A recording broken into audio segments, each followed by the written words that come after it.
don't know if you can see this, it's up. It's got a little bit of a relief on it. See the little relief on both sides, so you can use either side.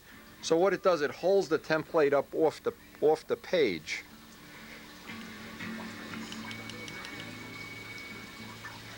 Now, I want to find a part of this curve that's going to match as closely as possible, and it just requires some rotation. Most difficult thing is to get a curved line like this that matches. This is relatively, straight lines are usually pretty easy.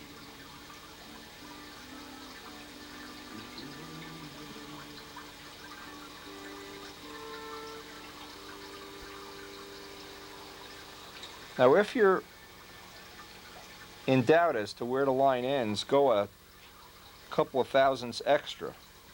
Simple reason. See what I did? I went back and forth, back and forth. Because when this thing dries, it's going to turn to like powder, and you can just scrape it right off.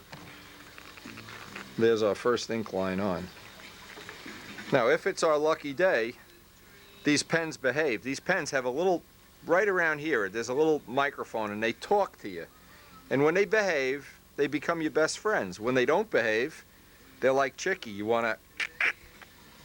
Well, anyway.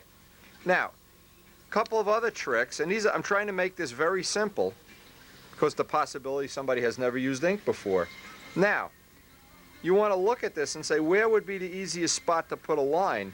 This ink is going to be wet, so we want to wait to put that line on because we're going to be running into wet ink, but we can put this line on. So you can kind of get a little bit of a heads up. Now, I had a nice little template for this. By the way, this is a true story. You can't make this stuff up.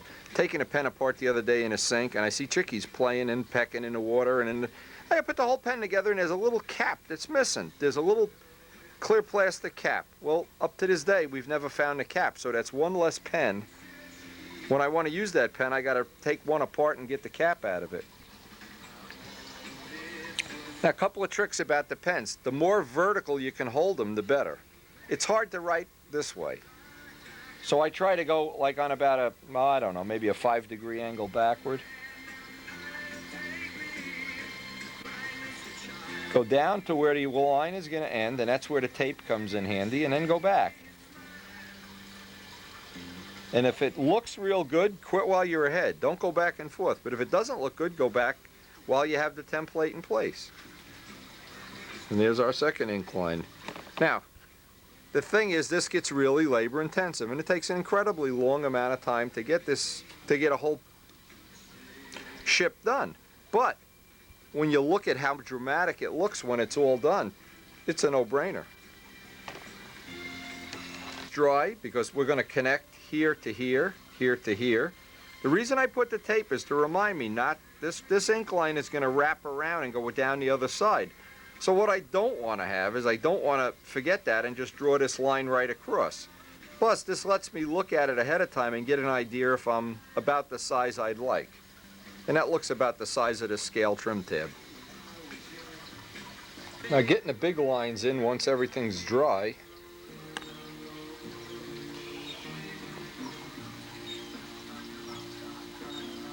Real careful. Now, just in case I haven't emphasized, see how the tape holds the ruler up and there's a little edge so the ink can't run underneath.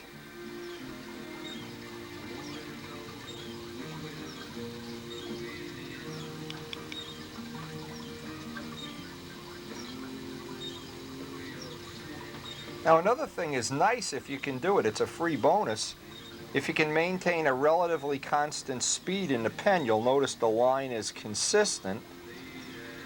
Ah, look what I just, Now, I just made a little, see, I don't have my hand close enough down the ruler. Well, now I'll just go back over it. Well, good time to show how to correct a mistake. Because trust me, you're not going to pitch a no-hitter. I don't think anybody's going to pitch a no-hitter. And you can go over these lines 100 times if you have to. Just let that dry and I'll move the ruler.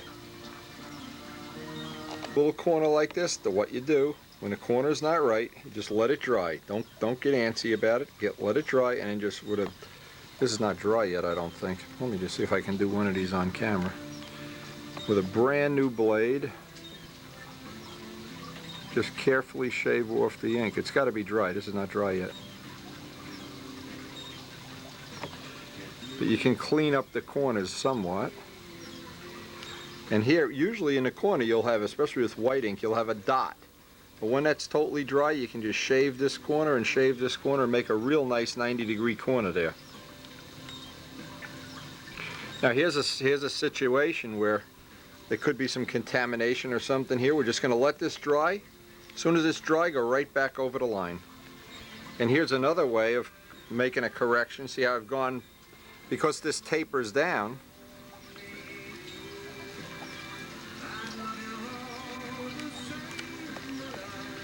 I want to hold the blade parallel to the black. And if you scrape up some of the black paint, just hit it with some black ink.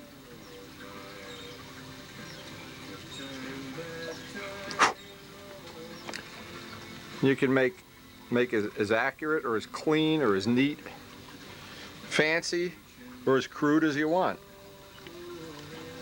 Now this is going to be a little trickier here. In fact, I want to connect this line. I want to leave enough gap to make a double line around a trim tab, and I need to connect that dot. And that's why laying out some of the ink lines in your mind, like building it in your mind, kinda. But it's the most important thing is to know how to correct the little mistakes. Then it won't matter.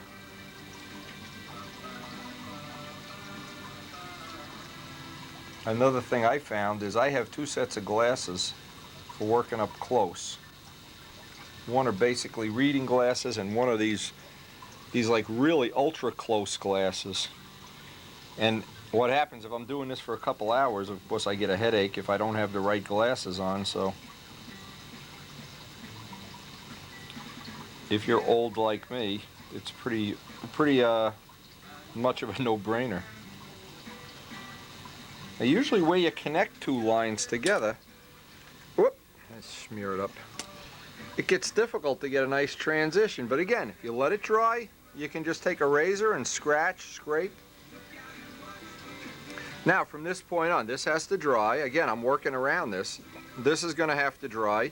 Then I'm going to put the lines in this way and I'll connect the dots. The dots help me keep this completely parallel. If I didn't have the dots on there, this can start out, and you don't think you're going to notice it, but if you're going to put all this time and energy into this, even if the only other person sees it is you, why not do it right? Now when a pen stops writing, which it does if you let it sit down for a minute, so I just give it a couple of, and then I write on a piece of paper. What I have here is a, whoops, piece of scrap paper, and just write on it, and then I'm ready to use the pen again. And if you go have a cup of coffee, which is what I've just done, you come back, a lot of times the pens don't want to write. They don't want to, they don't talk to you anymore. They talk to you, but you don't like what they're saying. So here we are, and this will be a no-brainer. We connect the dots. Trying to be real careful to start right at the line.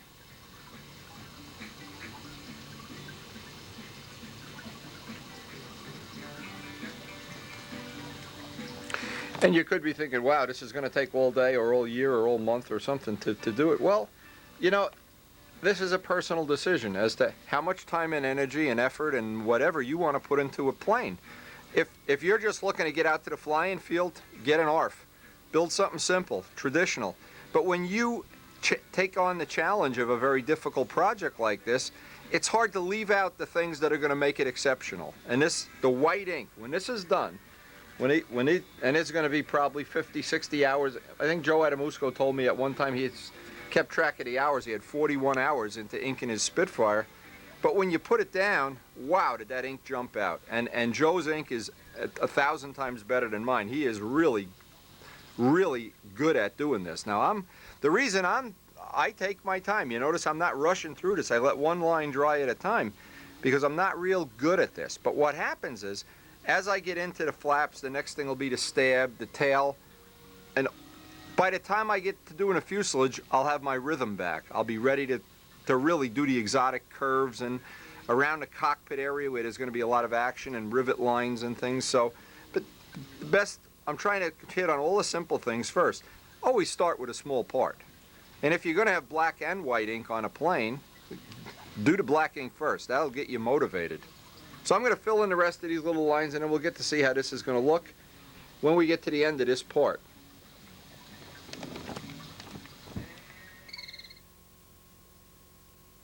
Just look at this part and then look at the same exact part without ink and tell me what looks more interesting or realistic or whatever. And we don't even have the shading on here yet. Not sure how we're going to do that yet. Haven't come up with a solution to the many choices we have. Now, whenever you're going to put a mirror image on the other side, it's really important. You see what I've done is I've made little marks go around. In fact, I got a little smudge there. Because I want to be able to connect the dots first. I want to be able to put that line in first. I'll draw that trim tab out before I go on to the next step. Because otherwise, having these lines in place and then trying to draw the trim tab is really difficult. And when you look at it from the back, I mean, these are the things nobody's going to see. Let's be realistic, you know. But I like when you look from the back and you can see that the lines line up. Anywhere the lines touch and line up, and that they're not crooked like that, to me that's a significant thing. So I'm letting this whole side make sure it's totally dry. I'll flip this over, get my trim tab pattern out, and draw this trim tab out first before I do anything else. And this is one of the things I learned a long time ago. Don't be too cute about it. Use a pattern. Because when this is all done, then to have to ink that in is going to be almost impossible. Now what I try to cover in this tape is the things that will allow you to do nice ink work relatively quickly. Now, these are kind of the building blocks of doing this kind of work. Getting those lines to connect before we go on to the next step, that's real important.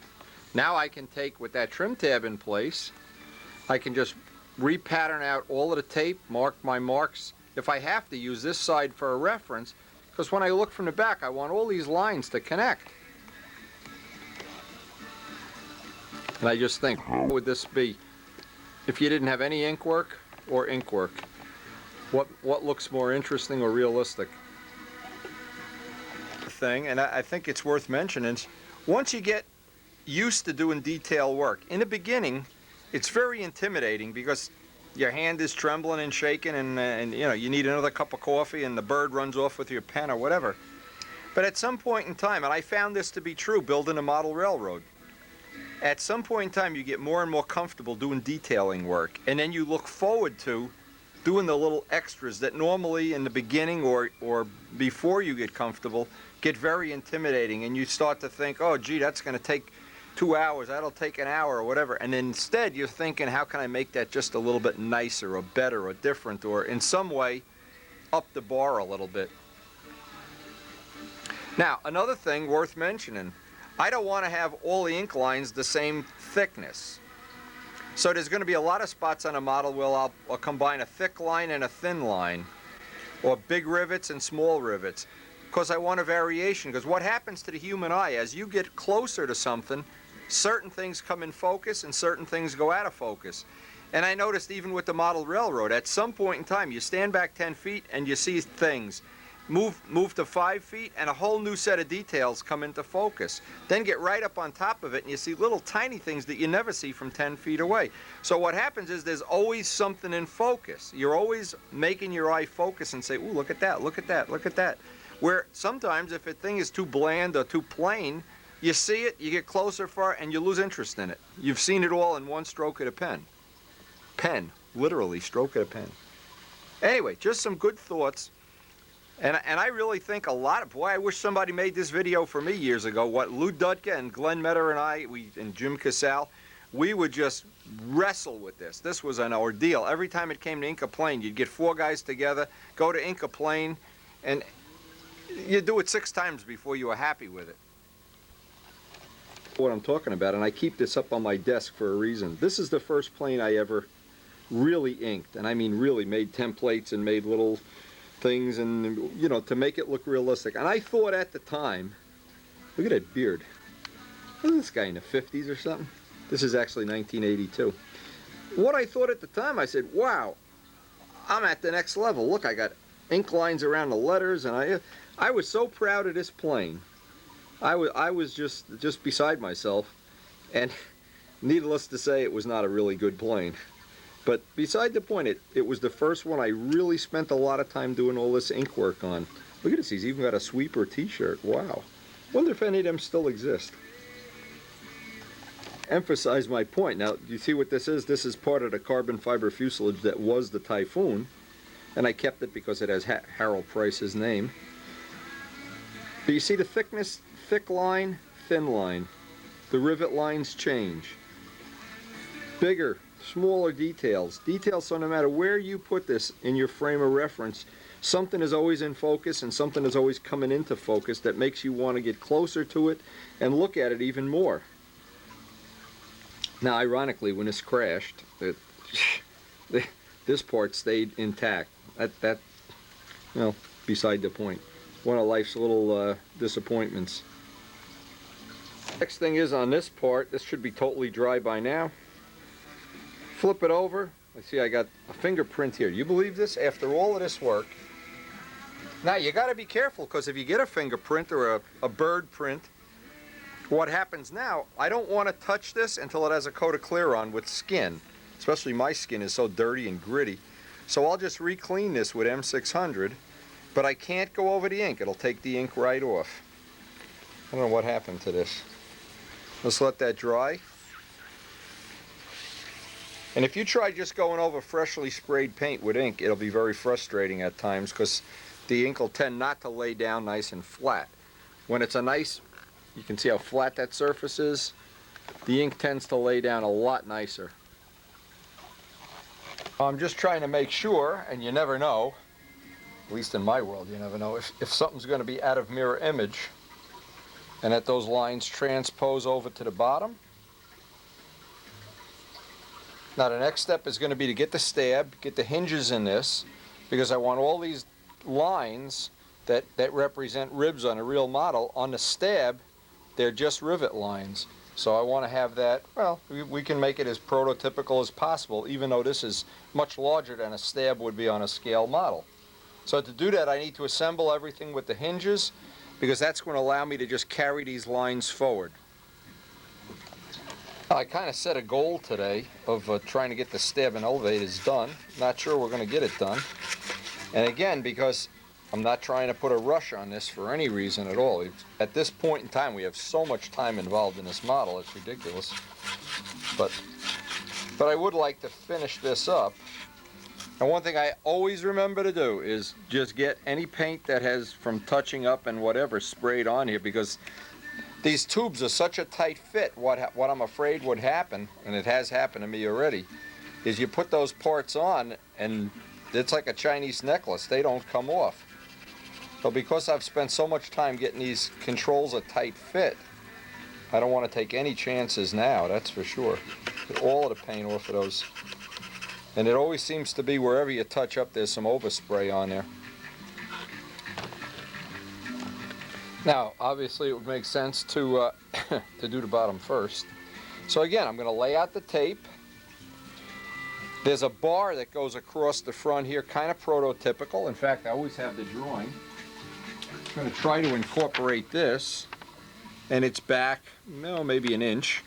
But then I want to connect these, and on the real airplane, these are rivet lines. They don't show as lines on this, they show as rivet lines. So that'll give us a really nice look. I think relatively very close to prototypical. Now, the only thing we got to watch out for is where these lines go around the front and across. That's going to be difficult to do. I'm going to have to improvise that.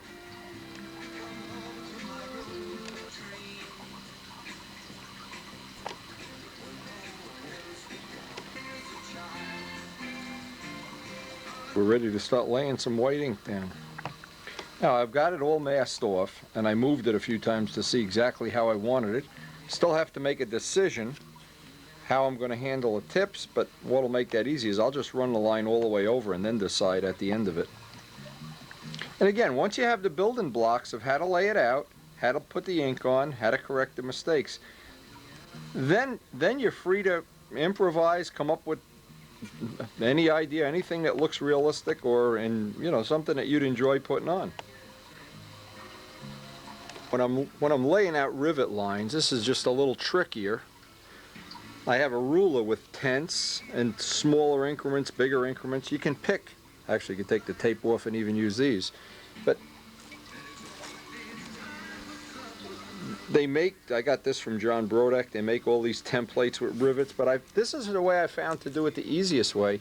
You need to have accurate spacing, no matter how you do it. And this is one of the things, labor intensive, but the result when you're done, and when it's done effectively, like I said, I think I'll answer the phone. Thanks to my headset phone, I was able to be on a phone for about an hour with Rich Oliver. And Rich Oliver, of course, is out flying every day, so he gives me what I call the rub it in call. Tell me how great flying is. We're going to be seeing him soon. Now just look, when I do the flaps, I'll go back and detail out the rivets. I just thought while I was on the phone I wanted to get something done. Whoops, as he dents it up. Now I may want to add something to this. Now here's what I always try to do. I try to look at a thing from 4 or 5 different angles, and later, or maybe tomorrow, I'll put before I put any clear on anything, I'll put the whole ship together. In the scale plane, there's some work in here. I'm not sure if I want to do that. Sure, I'm going to put those boxes in there. It's not really boxes, it's part of the body, and that's the top. See, one side is the top and one is the bottom. No, there's nothing in there, so you can just lose that. Now the next step is I want to do the flaps, and there's a little piece of flap that goes in there. But because our flaps are much bigger than this, it's totally different in fact, I'm going to have to again improvise as to how it's going to be in the final result, but at least we're trying to make it similar. Now if this were to be a real drawing, you could see the rivet lines in the stab. Well, the overall impression I get of this, I was real happy with the way this looked, and it looked from so many different angles. And I can picture what that's going to look like, you know, once I get all the parts done. But the time I have left today, I think I can get the flaps and elevators done.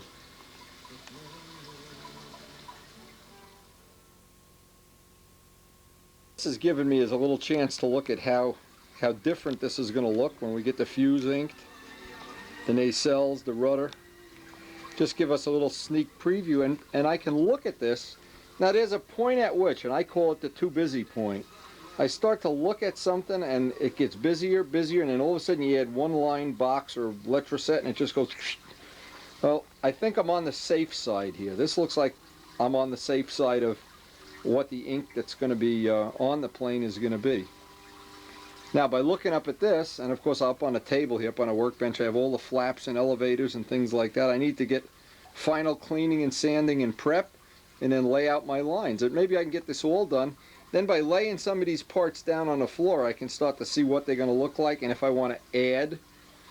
And in this case, I doubt if I will. And when it comes time, it's also letting me see what this is going to look like, so I can see what the shading is going to add to it, if anything, or if we're just going to do a very subtle shading or radical shading, or like the bombers have. They have a pretty pronounced shading,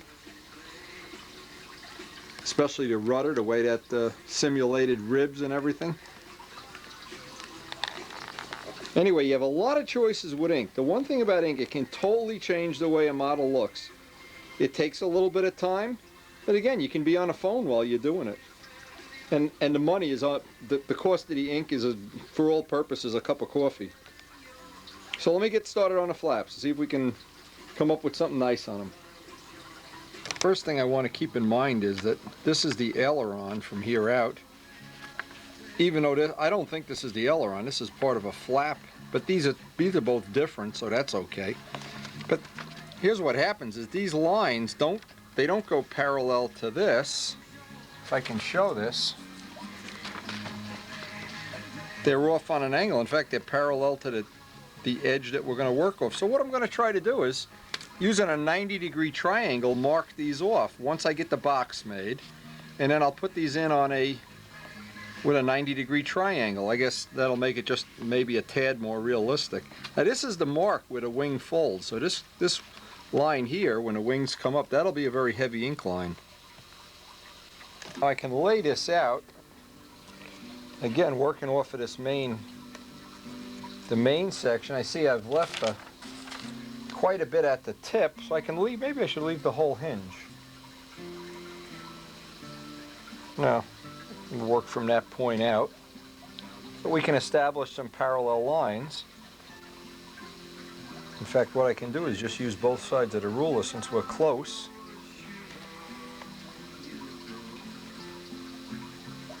A lot of times just getting an angle right, something that looks like it's an angle that's correct, can add a little bit of scale detail. The nice thing about ink too, it adds no weight at all, zero weight. Or if it adds a little bit, it's like not even enough to worry about. So I'm going to lay out these lines and just basically try to just make up what amounts to be an aileron here, and simulate an aileron with a trim tab in it. The feature while I'm marking this out, another feature I can incorporate is this last piece is a triangle. And since I don't have this elongated piece, and the trim tab is a little, it's not an equidistance trim tab, so I'm going to have to make that up out of a piece of tape. So laying out, I have all the ribs and they're parallel to the trailing edge. In here we're not going to have anything. That's going to be, and it kind of accents it in a way. The thing to always watch for is that you're not making all the lines the same thickness, or in our case we have 3 different pens, or that they're all not equally spaced. Then it starts to look fake too. Where it really gets to be a little tricky using these big rulers, 3 and 4 foot rulers. But there's a couple little things you can do to make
messed up, if that's the right word. Well,